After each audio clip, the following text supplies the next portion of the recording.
Day one of March Madness is officially in the books. 4 SEC teams find themselves advancing. The Auburn Tigers, the Tennessee Volunteers, the Texas A&M Aggies, and the Arkansas Razorbacks. For Georgia and Mizzou, it's the end of the road. Hello, everyone. I'm Chris Phillips. He is lead basketball analyst here at SEC Unfiltered.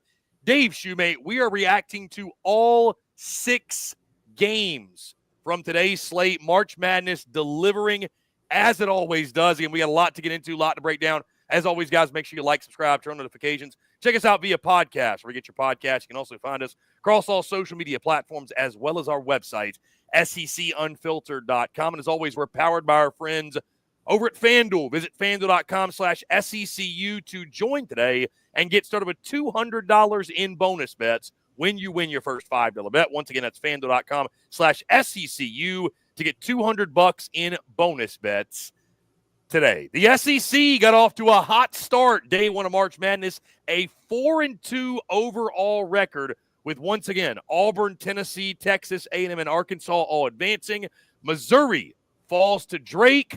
Georgia falls to Gonzaga. Once again, guys, we are here live reacting to everything, breaking it all down, looking ahead to what matchups lie ahead for the 4 winners on Saturday in the round of 32. Once again, I am Chris Phillips, helping me do so, helping me react to all of this. And what a day it was, an electric day of March Madness. We're discussing my good friend and lead basketball analyst here at SEC Unfiltered, Dave Shumate, and a man that I know was glued to the TV all day. Best sports day on the calendar year for my guy, Dave. What's going on, man? Hey, man. Fired up to be here. Phenomenal day. And maybe we thought the SEC could have been a little bit 4-2 and 6. I mean, it's not bad, 4-3 overall. But we knew they'd lose some games. But tomorrow's the big day. You got an extra game. We got 7 tomorrow. But no, we got some fun matchups coming up in those second-round games. We got some fun matchups coming up. We got Auburn, Creighton, A&M, winner of UC San Diego and Michigan. Who else am I missing? Tennessee and the winner of this UCLA game. And then you got – who else am I missing off the top of my head? Arkansas and if the Johnnies get a dub, which I saw they were down early. Anybody got the comments? 18-14 Omaha, baby. 18-14 Omaha over St. John's right now. So maybe Arkansas can get a break. Maybe a 15 seed. Yeah. Yeah, maybe the upset will happen tonight. But again, Dave, lots to get into. Again, we're going to run through these games. Let's start with the team that led off today, the #1 overall national seed, the Auburn Tigers. They take down Alabama State, that bitter in-state battle, right? That rivalry, if you will. The energy was high. Auburn gets the 83-63 win, Dave, as we look at the numbers here. Auburn shoots 45% from the field, 31% from 3, leading the way for them. Miles Kelly with 23 points in this game, Tahad Pettiford with 16, Chaney Johnson with 13, Janai Broome with 14 in the game. Alabama State shoots 37% from the field, 24% from 3. Amar Knox leading them with 18 points, TJ Madlock with 11. Dave, your thoughts on the game? I mean, very ho-hum. Obviously, you win by 20. I mean, they were favored by 31.5, I believe the number closed at. So you're expected to win. You take care of your business. And now, upcoming, the Auburn Tigers on Saturday will get the Creighton Blue Jays. And what's going to be a really, really intriguing game, really intriguing matchup. Excited to see, and I'll double-check while you give me your thoughts on the game. FanDuel may even already have an early spread on that basketball game. But your thoughts, what did you see from Auburn today? Again, a game they were expected to win. They get the job done. Yeah, I bet that line's around 6.5, 7. But, no, Auburn, this game reminded – again, I haven't been down on Auburn the last few games. Losing to Alabama on a buzzer beater in overtime, no shame in that. You beat an Ole Miss team who's a 6th seed in the tournament for a 3rd time. You beat you drop a semifinal game to a Tennessee team in a pretty good, fun basketball game, well-played basketball game. Today looked like reminiscence of the Texas A&M game when they came off winning the SEC. They looked a little uninterested. They weren't getting back in transition. I mean, allowing the point. I mean, good gracious. Like, just beating them down the floor. Give Alabama State credit. They were playing loose, playing well. But, yeah, I mean, remember, CP, that game could have been – Alabama State could have been up with about 2 minutes left in the first half. And the point guard missed both free throws. Auburn went like a 9-0, 10-0 run to close the half, to go up 10 at the half, and kind of just separated itself from there, outscoring them by 20 points. So, I mean, it's, again, classic. Survive and advance. Did not play your best. I think Bruce Pearl would tell you that as well. Auburn, way too many turnovers. I think this Creighton matchup will be really, really interesting. The 12 turnovers for Auburn. Wasn't your best effort. Kind of sleptwalk through that. Thought they would come out a little bit more fired up. This line was around 30. CP 29.5 something. But you move on to the second round. You can't dwell over losses and really critique the team because you're just trying to move on here and try to win 6 games. So I think it is what it is. I'm fired up for that matchup on Saturday, though. Dave, you mentioned, and via our friends over at FanDuel, the latest spread, Auburn is a 9.5 favorite. Wow. It has jumped to 9.5. Wow. Auburn favored by 9.5 against Creighton. The over-under set at 150.5. I wouldn't have guessed that. Yeah. I thought it'd be 6.5. That's a pretty big spread for that game, I think, as well. So Creighton, a really good team, really solid. Auburn, I mean, I say this, Auburn's not due to play because I thought they played well against Alabama and Tennessee, and even Ole Miss they had to win. It was at A&M in this one today. They need to get that momentum back. They need to have a really good overall performance here, and I think they can. If they play anyway like they did in Nashville against either any of their games or 2 games, they'll beat Creighton. But I do think Creighton's I think the biggest team in college basketball, and Auburn struggled with some teams who rebound. It should be an interesting challenge. Yeah, I did see some bracket, Dave, where it said if the biggest team was the pick for every game, and it was Creighton was the national champion. So, winner could cause Broome some problems. And again, it sounds like a lot of teams are just letting you defend Broome one-on-one and see if other people can make shots like Miles Kelly. Miles Kelly's been unbelievable in Rupp Arena. I mean, he went off a couple of weeks ago when they played Kentucky there. So survive, advance if you're Auburn. Move on. Don't dwell on it. Get ready for a good Creighton team. Yeah, very ho-hum. Again, like you said, Dave, it's not about playing your best basketball every game. It's about winning despite having performances where you know you're not going to be playing your best basketball. Auburn is equipped to do that. Let's talk the Tennessee Volunteers, Dave. Tennessee gets a 77-62 win over Wofford. Wofford does cover the 18.5-point spread. Vols were up by 9 at the break. Really in control throughout the majority of this game, essentially the entire duration of this game. Tennessee shooting 48% from the field, 36% from 3. How about Chaz Lanier, Dave? 29 points. Vintage Chaz Lanier. He went 11 of 22 from the field, 6 of 13 from 3. I mean, dude was locked in all afternoon long, and he really carried the offense. His second leading scorer is Akai Ziegler with 12. So it really was just the Chaz Lanier show against Wofford. Wofford shoots 42% from the field, 42% from 3. Jackson Sibbles with 15 points led them. Corey Tripp with 14 and Justin Bailey with 10. Tennessee, Dave, is awaiting the winner of UCLA, Utah State, which is taking place right now as we speak. So Tennessee going to take on one of those 2 teams on Saturday. But again, most importantly, what'd you take away from the Vols' 15-point win over the Terriers? I mean, usually in these games, if you're the 2 seed, if you have one of your better players like Chaz Lanier or Akai Ziegler step up in these games and carry you and kind of do exactly what we just talked about, what Chaz Lanier did, 6 of 13 from beyond the arc, where he does most of his damage. You can have those guys go off in these kind of games. It usually puts it on cruise control. And like you say, Chris, maybe it was a 9-point game at half, but were you really ever thinking Tennessee was truly threatened in this game? No, I wouldn't say so. Again, this was probably about, again, Wofford, a little underrated, I think. Solid 2 seed. Could Tennessee have played a little bit? Sure. But, I mean, you get a 17-point lead and a 17-point win in a single elimination game, hold them to 62 points. I mean, they shot – and Wofford shot pretty well, too, at 41% from the field, 42% from beyond the arc. Free throw line wasn't great, but they only had 9 attempts. But I think you take this, you advance, and you wait to see who you get in this next round in the second round. I mean, I think it'll be UCLA, but we'll see. Maybe Utah State. Yeah, again, UCLA, Utah State, at the time of us speaking right now, are playing their game. It is 39-27. UCLA is up on Utah State. So looks like they might be having a date, Tennessee will, with the UCLA Bruins. Dave, let's jump to Texas A&M. Gets an 80-71 win. Yale wasn't the bracket buster. Dave gave out free game today. He said, folks, it ain't happening. A&M is going to get the dub. Sure enough, they do that. They deliver. Really, again, Dave, they dominated this game. They were up by 11 at the break. Got outscored 42-40 second half. But again, I mean, Yale was always just trying to fight to kind of cover that 7.5-point spread, Dave.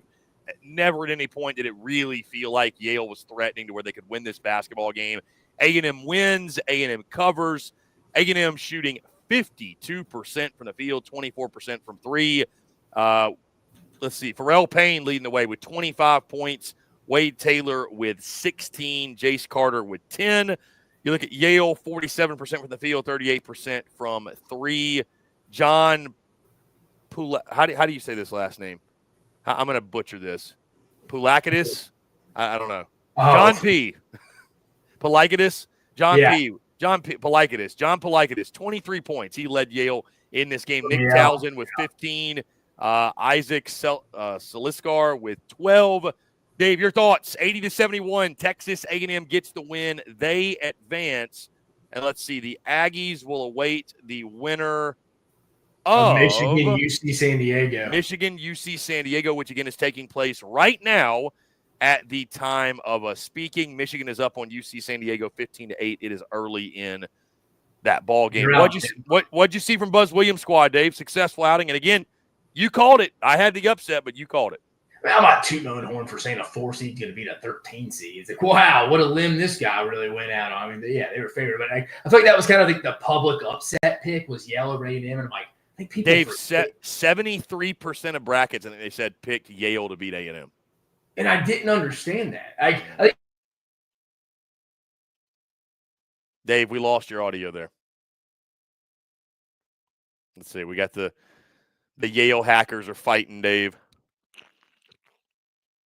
Yeah, it wouldn't shock me if Yale hacked in. I mean, people listening to this. But no, but people, I think, factored in too much of Yale beating Auburn last year and forgot, like, Wolf went to Michigan. Some of those guys that were on Yale's team last year to beat Auburn are not on this team. And I thought it was kind of a lazy pick. And again, I said the same thing about the Drake Mizzou pick, and that ended up happening. So you split there. But I don't know. I mean, A&M's just got a style. They have so many vets in this system that have played under Buzz Williams and understand, like, it shows you they have a style offensively when you look at the differential of how good of a rebounding team they are offensively compared to what they are defensively. Like, look how much better they are offensively than a defensive rebounding team. And it's because they anticipate shots. It's Zurich Phelps. It's Wade Phillips. The other guys get second chance buckets. Long-term in this program, veterans, that carries an NCAA tournament play. I'm not down on them after the Texas loss. It wouldn't shock me if A&M went on a little bit of a run. Do I think they're a national title contender? No, but I think they're a pretty good basketball team, that has won a lot of games, has a veteran coach, and a lot of guys that have played it with him in NCAA tournament games. Wouldn't shock me if the Aggies got to like the Elite Eight or something here at CP. I mean, again, I say that mean they'd be beating Auburn, but they've beaten Auburn before. But Sweet 16, I don't think that's out. I would love a Texas A&M Michigan game. I know a lot of people are loving the UC San Diego, the Tritons, but dude, I mean, how physical would Michigan, Texas A&M be? That'd be a fun matchup, man. Yeah, you better get the right refs for that one. straight up fist fight.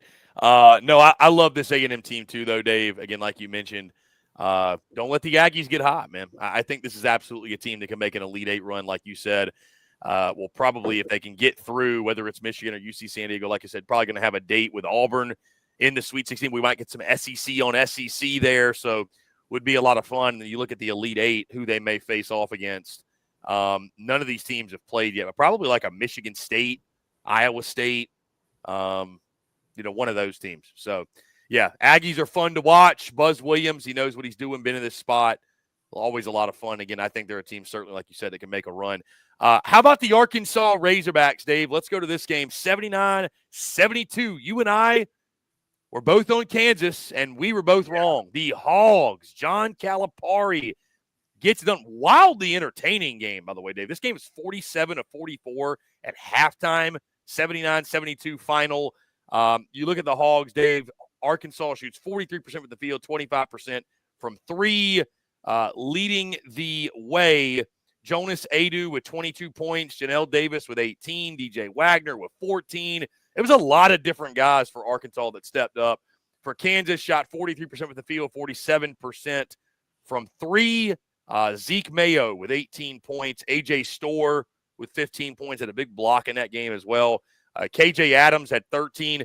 Dave, your thoughts? What a job by John Calipari, this entire staff, to take a short-handed roster. And I don't know if the quote was today or yesterday, but I love the quote that he had, Dave, where he said, don't tell anybody, but I only need 5. I got 7, but just give me 5, and we'll go out there and play, and we'll go win. And, I mean, sure enough, man, you can't say enough good things about what John Calipari has done from, I mean, I recall when you and I were together watching them take on Kentucky, and Arkansas was all but dead at that point. We would have probably put a large sum of money on the fact that team wasn't going to the tournament. Not only do they go, they win a game over the preseason #1 team in the country. Yeah, I mean, they beat them twice this year, going back to the exhibition. But no, phenomenal win for Arkansas and John Calipari since October. I mean, really since February. They've been playing pretty good basketball. And even in some of their losses, Bill Self threw a little bit of a zone action at them, and they struggled with a little bit, but they held on. Massive win. I mean, I think that makes you feel better about this season. Even if Houston were to eliminate you in the next round, you still feel pretty good about the season, the way you finished really since the month of February. So give them credit. You beat another solid blue blood in Kansas. Jonas Adu, how about him since he came back? I mean, everybody's kind of like, where's he been? Because he was so effective for Rick Barnes in Tennessee. And then he's been banged up all year, and he's been playing really well over the last couple of weeks. About two and a half weeks since he's fully came back healthy. They'll need him down the stretch, especially against a tough physical Houston team. But good win tonight for the Razorbacks and Cal. Yeah, again, Arkansas, Dave, will get the winner of St. John's and Omaha. Taking place right now as we speak. St. John's up 28-22 in that ball game. 3 minutes, I believe, left to go in the first half of that game. So it's either going to be St. John's or Omaha. We might get John Calipari against Rick Pitino, Dave. What a coaching matchup that'll be after we get Pitino against Bill Self. So some legendary coaches going at it. I hope we see it. I would love to see those two go at it. Like I said, I keep seeing the picture floating around social media, Dave, of Pitino and John Calipari sitting next to each other. It's probably from like 20 years ago or something like that. So they're obviously really, really close, good friends. I mean, they've known each other forever. So it could be a fun game when the Hogs and potentially St. John's do battle. But great win. Give all the credit. John Calipari, man, incredible turnaround for this team. Dave, we talked about the 4 winners. Let's discuss the 2 losers. Missouri's season comes to an end. Like you mentioned, Dave, you didn't believe that you thought it was being overplayed. Some of the upset talk with Texas A&M and Yale and Missouri and Drake. Well, Drake showed one of the reasons we love March Madness, and 11 beats a 6. Drake beats Mizzou 67-57 in this game. Mizzou really trailed from start to finish, Dave. I mean, they were down 7 at halftime. They lose the game by 10 points. You look at the numbers, Mizzou shot 33% from the field, 25% from 3. Let's see. Caleb Grill actually led the team with 14 points. Tamar Bates with just 10 points in this game. No other Tiger, Dave, had double-digit points in the ball game. Drake shooting 54% from the field, 50% from 3. Bennett Sturts with 21 points in the game. Tavion Banks had 15. Dave, your thoughts? I will say this, and I know there's a lot of disappointment amongst Mizzou fans, as there should be, but I don't think it can take anything away from the success the season was, what Dennis Gates and company were able to do, taking a team that went 0-18 the year prior, the year they had in the conference, getting them to this point. I mean, again, it's disappointing. You don't win a single game in the dance. You're favored. You're the higher seed, and you get upset. But again, I don't think it should take anything away from the great year they had. No, I don't think so at all. At some point, you got to start questioning. Hey, Dennis Gates, we got to get past. Let's get to a Sweet 16. But 35,000 foot view, great bounce back season. Went 0-18 last year, but it feels like they no-show in some of these games at times in the last 2 out of the last 3 years. But yeah, I mean, Drake was just better tonight. Bulldogs were just better. I mean, like I said, like we talked about Missouri. 33% from the field, 25% around the arc. That's not going to get it done. Jacob Cruz, 1 for 3. Caleb Grill, 1 for 7. Combined, Cruz and Grill, 2 3-pointers tonight. Can't happen. And it's not going to get it done in March against a 30-plus win Drake team. Again, I wasn't as confident in Missouri as I was A&M against Yale in this, but I still thought Missouri was going to show up and show out. And that's what happens, though. One off shooting night. And you can just be eliminated in this single elimination tournament. A lot of Mizzou fans made that trip too to Wichita. There were a lot of not Mizzou a far fans. trip. You're right. They were fired up about their team as they should. Yeah. Finished 22-12. Finished 5th in the league? No. Yeah. I don't know. You just feel like they left a little bit of meat on the bone, don't you, CP? A little bit. Yeah. I mean, again, dude, I told you, Dave, I was really excited about the potential of a Tamar Bates and Caleb Grill, like getting hot, making a run. I did think they'd win at least a game. Some older guys. Yeah. It felt like this was their – I mean, I'm not saying they're not going to have an opportunity like this again because I think they will. I like Dennis Gates and what he's built there. But, yeah, to your point, it feels weird this team getting eliminated just one Feels game. like you wanted at least an NCAA tournament win. Yeah. Right? It always just leaves a sour. The season feels incomplete. Yeah, the season is void of something very important. Again, I still think it's a success. What you were a year ago to what you are now, huge turnaround. But, yeah, it'll be a sour offseason. 2 of the last 3 years, you've been winning this Selection Sunday, not even worrying about getting in. You're right. I mean, Dennis Gates is doing a good job. I just think starting next year, you'd like to see some tournament success. Yeah, I mean, let's call it for what it is, Dave. That's what college basketball comes down to. You can have the you can have a very you can have a very subpar season, but you win 2 or 3 games in March, your season's made. Right, wrong, or indifferent. Yeah, that's what people remember, no doubt. So, anyways, Missouri falling, and the other team, Dave, and the final team we'll discuss that lost, and boy, did they lose with flair. The Georgia Bulldogs fall to Gonzaga 89-68. But, Dave, that score doesn't even tell the story.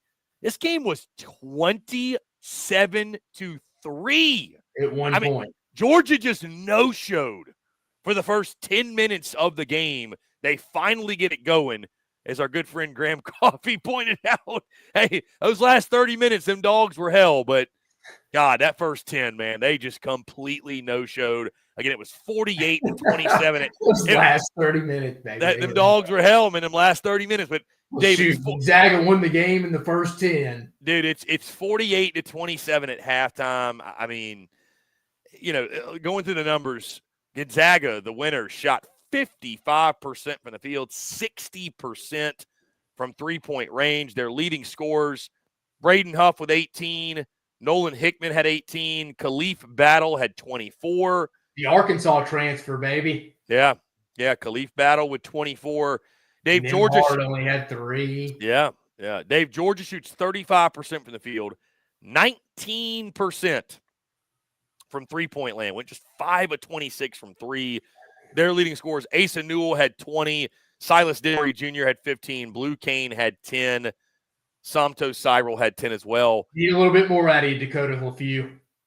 Yeah. 1 for 7 ain't going to cut it, man. You're a good shooter. Yeah, 5 points, 1 for 7 from 3, 2 for 8 from the field.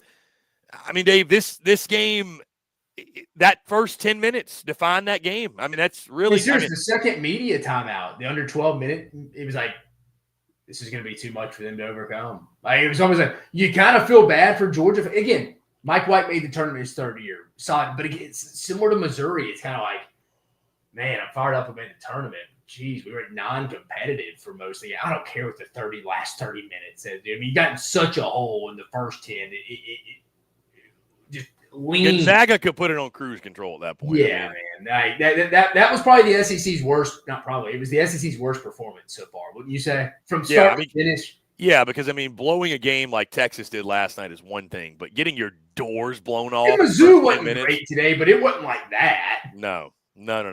Georgia, I mean, I got to admit, Dave, like I wasn't totally surprised. Georgia, to me, had just been so inconsistent. The month of February for them was awful. Yeah, I mean, the offense at times went completely missing. So I wasn't – I mean, listen, watching today, it became very obvious why essentially nobody picked Georgia to win this game. Like, it felt like nobody did. But, yeah, to go out there and get embarrassed, it's again, Dave, right, wrong, or indifferent. This is college basketball. Like, Georgia's season is going to be remembered for being down 27-3 in the first 10 minutes against Gonzaga. Not really like that win against Florida. How long ago does that feel? I don't think anybody's really going to think about that all that much. Today was a non-competitive loss. Yeah, non-competitive indeed. So Gonzaga will move on. And again, Dave, still a 4-2 day with the SEC, 4-3 overall now in March Madness. The 3 losers, of course, being Mizzou, Georgia, and Texas. But our 4 winners, Auburn, Tennessee, Texas A&M, and Arkansas, all advance, all play on Saturday. And, of course, guys, we will be live once again on Saturday night reacting to that, breaking it all down. Should be an electric day of college basketball, as today was as well. And, guys, again, you can get in on the action with our friends over at FanDuel. Guys, this bracket season, FanDuel is letting you make the call because right now, new customers can get $200 in bonus bets when your first $5 bet wins. That's 200 extra bucks to bet on everything, from clutch shots to last-second heartbreaks, and even who's cutting down the nets. If you've been waiting to join, there's no better time. There's tourney action almost every day. FanDuel has amazing bet types like spreads, totals, game props, and so much more. And again, guys, we're dropping our picks every single day, for better or for worse. You can tail us. You can fade us. At this point, guys, if you just fade me, you're going to go undefeated because I'm as ice cold as it gets. Really, truly, I am just throwing money away, and it is what it is. But you know what? You can get in on the action visiting FanDuel.com/SECU and get in on the college hoops action all tourney long. Must be 21 and up and present in select states or 18 and up and present in D.C. First online, real money wager only, $5 first deposit required. Bonus issued is non-withdrawable bonus bet. Expires 7 days after receipt. Restrictions apply. See terms at sportsbook.fanduel.com. FanDuel's offering online sports wagering in Kansas under an agreement with Kansas Star Casino, LLC. Gambling problem? Call 1-800-GAMBLER. Visit FanDuel.com/RG. Call 1-888-789-7777 or visit ccpg.org/chat in Connecticut or visit mdgamblinghelp.org in Maryland. Hope is here. Visit gamblinghelplinema.org or call 800-327-5050 for 24/7 support in Massachusetts or call 1-877-8-HOPE-NY or text HOPE-NY in New York. Once again, a 4-2 day for the SEC, day one of the NCAA tournament. Dave, as we depart, I'll ask you any other thoughts, closing remarks, biggest takeaways, and just your overall thoughts from what day one of March Madness gave us. Yeah, we got John Cal. We have the Battle of Kentucky coaches in Providence on Saturday, baby. We got John Calipari versus Rick Pitino potentially if the Red Storm finish it off. Also, other matchups, I'd love to see Michigan, Texas A&M. I'd love to see that. That'd be a fun matchup, power on power there. Going through the other games, CP, who am I missing? Auburn, Creighton. I think it's going to be an interesting challenge for Auburn there. Interesting challenge. Watch Creighton a couple of times. I think Auburn's a better basketball team. But if Auburn comes out like they did today, they could find themselves in a hole. Man, Greg McDermott, Ryan Kalkbrenner, Stephen Ashworth, those guys have played a lot of basketball. Obviously, McDermott's coached a lot of basketball. And then who's my other one, CP? Who'd I miss? Tennessee. They will take on the winner of UCLA, Utah State. Yeah. So. I've liked Tennessee's draw since the beginning, man. UCLA could call some tricky things with the actions Mick Cronin throws in, but I'm excited for Saturday's action. 4 teams advancing, but it should be a fun one, though, CP. And tomorrow we got 7 games starting early. It should be fun across the board, though, baby. The SEC giving us a lot to talk about this college basketball season. Yeah, 7 games tomorrow. And again, guys, stay right here at SEC Unfiltered. We'll be breaking it all down. Myself, Dave Shumate.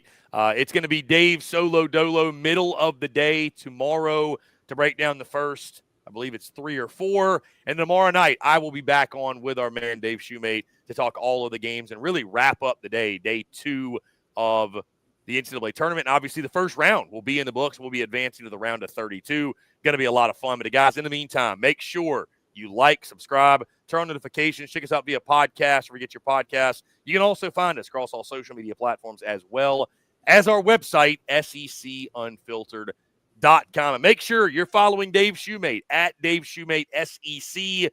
He's breaking down these games, live tweeting, what have you, everything in between. Myself at CPhilly19 as well. So again, guys, for Dave Shumate, I'm Chris Phillips. Thanks so much for tuning in. Y'all get some rest. We got a big day tomorrow. 7 games on the docket. We'll talk to you all then.